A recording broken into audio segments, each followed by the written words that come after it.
Hey everyone, welcome back to the Mitt podcast, episode number 166. And in this episode, we're going to be breaking down how to eliminate fear, worry, and anxiety, and how to have a fresh perspective anytime you face any moment of uncertainty in any area of your life. And real quick, if you guys love this podcast, please hit the like, subscribe, comment below, and then hit the hype button if you're viewing this on YouTube. Every time you do, it shares it out to more people to help them continue to grow as well. So let's talk about why we have worry, anxiety, and fear in any situation. I want to give you guys two simple examples of two scenarios that we've all likely faced.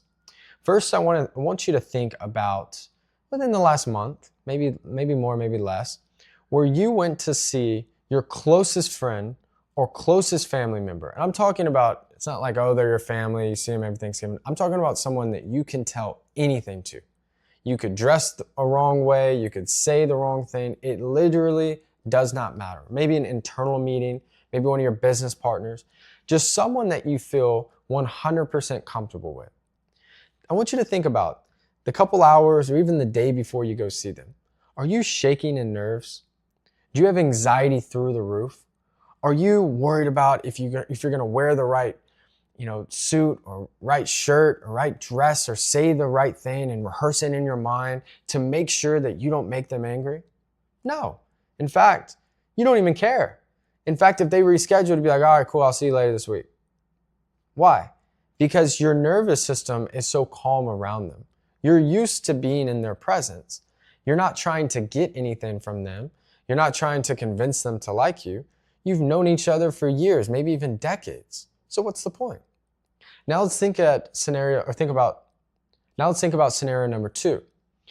Let's say you have a huge interview.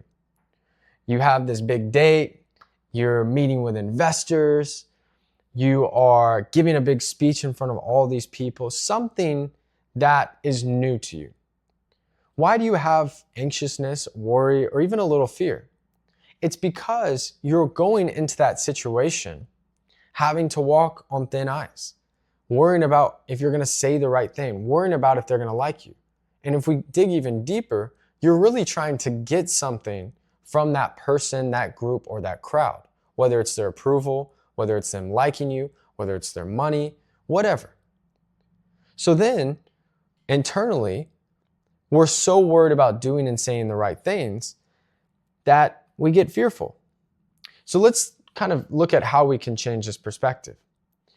What if instead of being worried about if we're going to say the right thing, worried if they're going to like us, what if we just didn't care?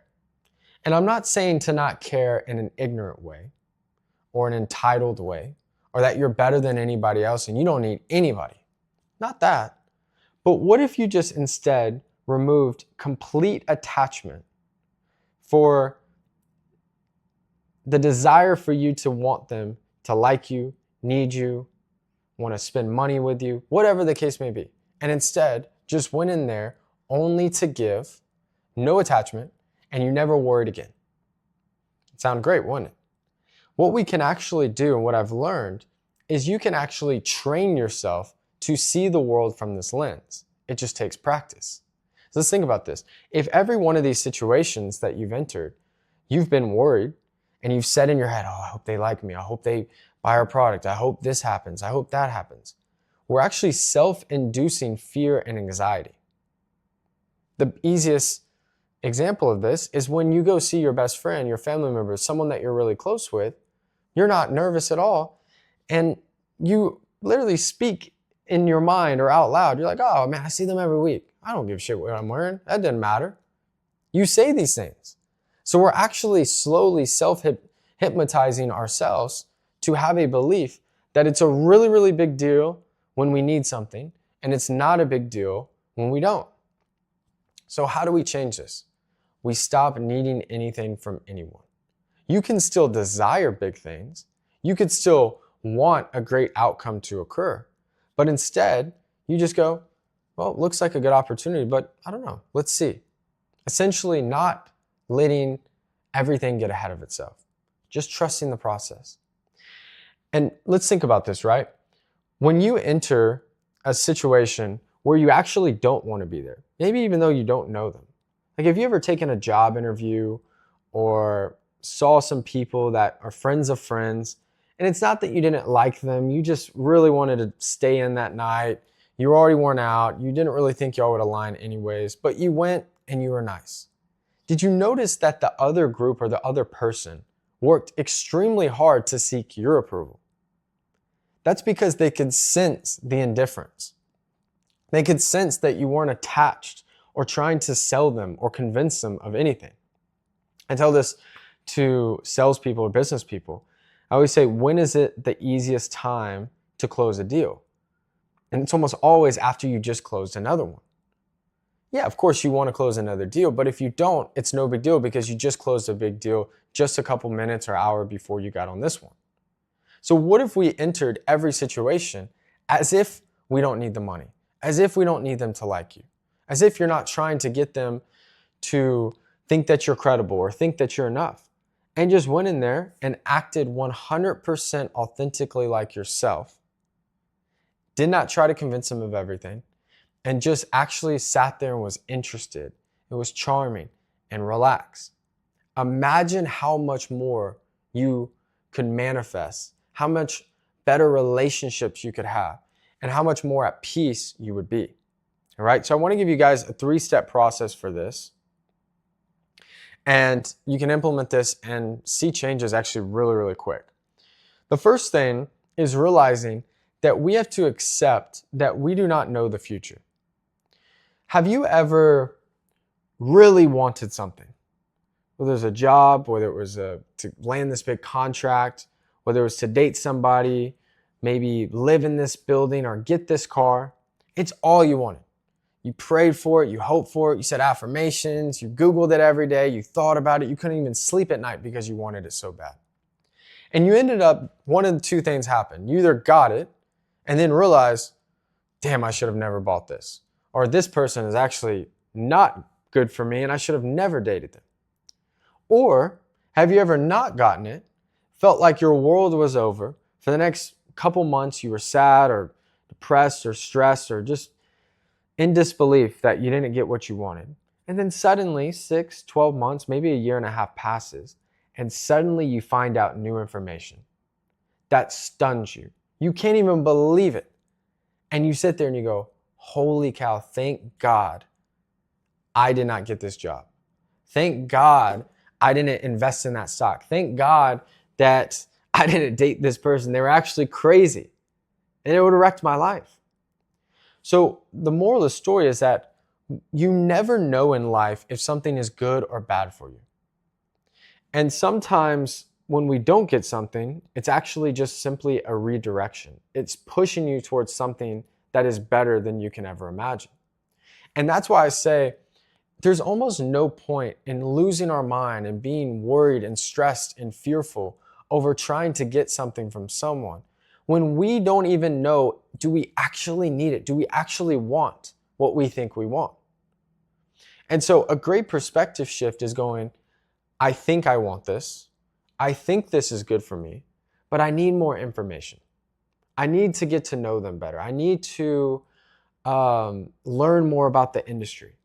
I need to meet more people that are doing stuff that is similar and ask them how the industry is, where they see things going. And if you have that perspective, you now can kind of temper your expectations. You go, this looks really promising, but let's just trust the process and let's see how it's going. Now you'll enter that situation in a much calmer, more relaxed presence, which will, in return, obviously attract the other side more to you, but it will also allow you to control your emotions, to not lose your mind over something that you may not even want in the future. Okay? Second, don't get ahead of yourself. All right? One of the rules I tell every business owner that I work with, and this is something I've repeatedly reminded myself through running my businesses, is let your problems wait their turn. Where a lot of anxiety and stress comes from is trying to solve something 10 steps ahead when you haven't even focused on the first thing. And so what happens is many times we're thinking about all the things we got to do. and it makes us anxious. So we end up doing nothing, or we have such chaotic energy that we actually don't make any progress. So instead, let your problems wait their turn. Okay? Start with the basics and just work your way up. And suddenly, 6 months, a year down the line, you're going to go, whoa, I can't believe I figured all this out. This is incredible. And last, create leverage in your life. I'm not saying to treat every situation like a psychologist or try to manipulate things. I'm not saying this at all. What I'm saying is to create a life where you are so fulfilled and happy that you don't need anything from anyone.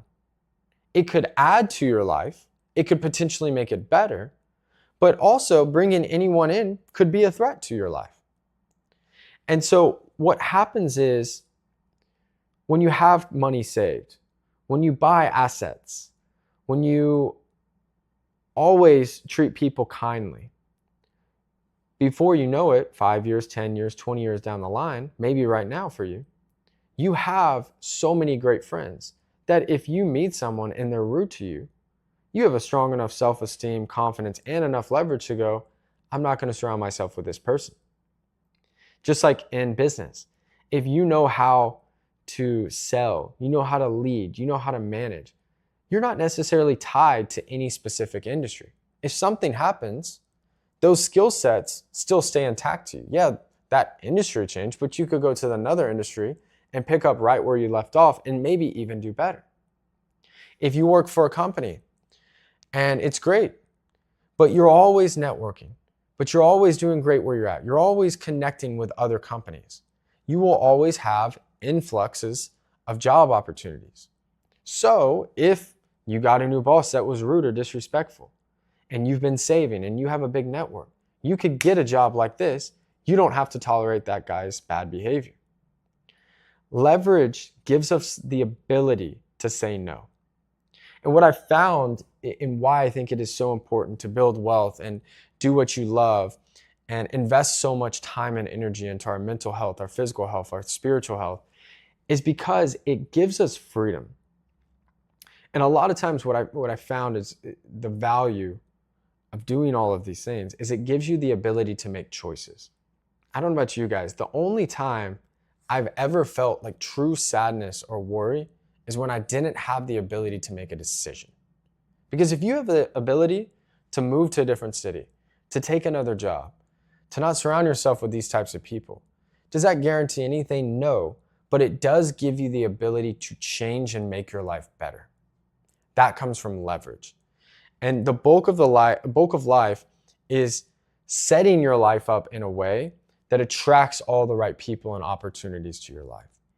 Start with the end in mind. Start with thinking, who do I have to become to attract these incredible people, investors, employees, spouse, friends, whatever you guys are looking for. And focus on becoming that person today, and everything else will naturally flow to you. Okay, there was a moment in my life, and this was before I started my first business. I was working at this company, and I was one of the top sales reps. I was young at the time. I was 22, about to be 23. And we had this regional manager that was fantastic. Man, he was good. His name was Ryan, and he was a cool guy. He's a man's man. Like, we'd go hang out at his house. He was just a great leader. Everything was going great. We were like the top office in the company. And suddenly, on a random Tuesday, Ryan leaves the company. He asked me to actually go take a job where he was going. And I was kind of sad, to be honest, because we were doing so great. I loved the company I was working with. I loved the people I was working around. There was so much momentum. But I also at some point wanted to become a regional sales manager, which was his position. But I just said, look, I'm young, I'm learning. Let's just learn behind Ryan, trust the process. About a week later, there was another guy on the team. I'll call him Johnny. And they talked to me briefly about it, and they ended up offering Johnny the position. And I was pretty sad about it, to be honest. I was disappointed because I'd outperformed him.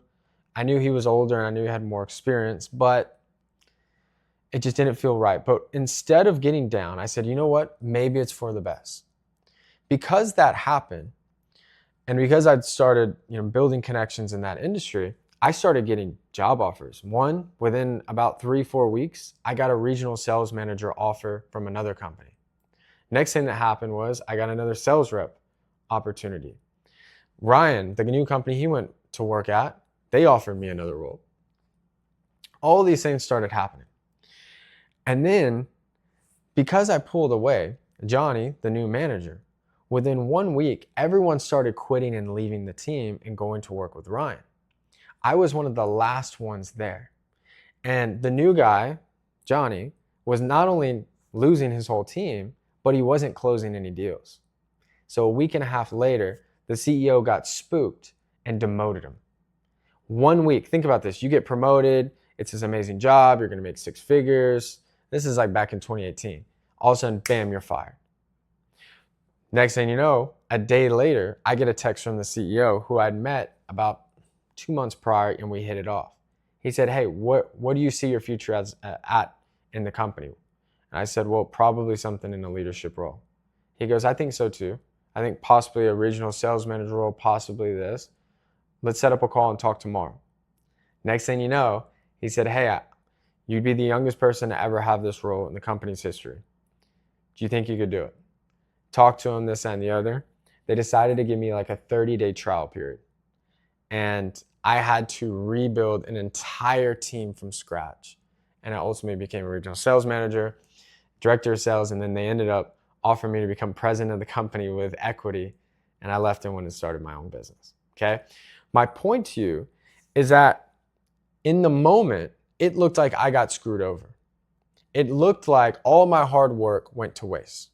Think about this. I could have pouted. I could have been sad. I could have just immediately left and got another sales rep job with Ryan. But what did I do? I supported Johnny, the new manager. I sat back. I didn't choose sides too early, and I just stayed calm. But think about this. If they would have offered me the regional sales manager role before Johnny, they likely would have demoted and fired me in a week because we were losing all these people and the vibes were bad, and I would have been the casualty. So what looked like the worst thing that could ever happen was actually the biggest blessing I ever could imagine, because it washed out all that negativity. Johnny quit, all the other people, and I got to start fresh. In about 90 days, we were back to full capacity and we're a top 2 office and ended up running all these markets and doing really, really well. So not only got to learn while working for another company, but I got a clean slate where they didn't just pull a trigger and get rid of me. So you never know if something bad happens to you, if it's actually just for the best. But if you control your fear and your worry, and you just operate peacefully with certainty, knowing, I don't know how, but I know it's going to work out. I know I'm going to figure out this business. I know I'm going to get the job of my dreams. I know I'm going to meet incredible people in this new city. You have to have this so much confidence that it's like water off a duck's back. You never get flustered. And people gravitate towards people who are calm under pressure. People gravitate towards people who just are so confident that it's just flat out delusion. And so the next time you're entering a room, a meeting, whatever it is, where there could be some nerves, remember this podcast and start saying different things like, I'm attached to nothing. I operate from a state of wholeness. I have absolute certainty. I'm not trying to get anything from anyone. And show up and be so calm and present. And they will feel it. And not only will you be more attractive to the other party, but you'll be more respected. And most importantly, you'll end up in better situations than you can ever imagine. So I hope you guys enjoyed this podcast. If you did, hit the hype button, comment, and share this on your story. Have an incredible week, guys. Also, guys, every Tuesday at 5, I have a business workshop for business owners. If you guys are interested in joining, click the link below. It's free. Also, if you're a business owner doing at least $20K a month, every month I bring on 5 to 7 business owners to work with one-on-one to help you get your time back, organize and scale your business, and help it reach the next level. If you guys are interested in applying, there's another link below. Book a quick call. Most importantly, have an incredible week. See you guys again for episode 167. Thanks, guys. Cheers.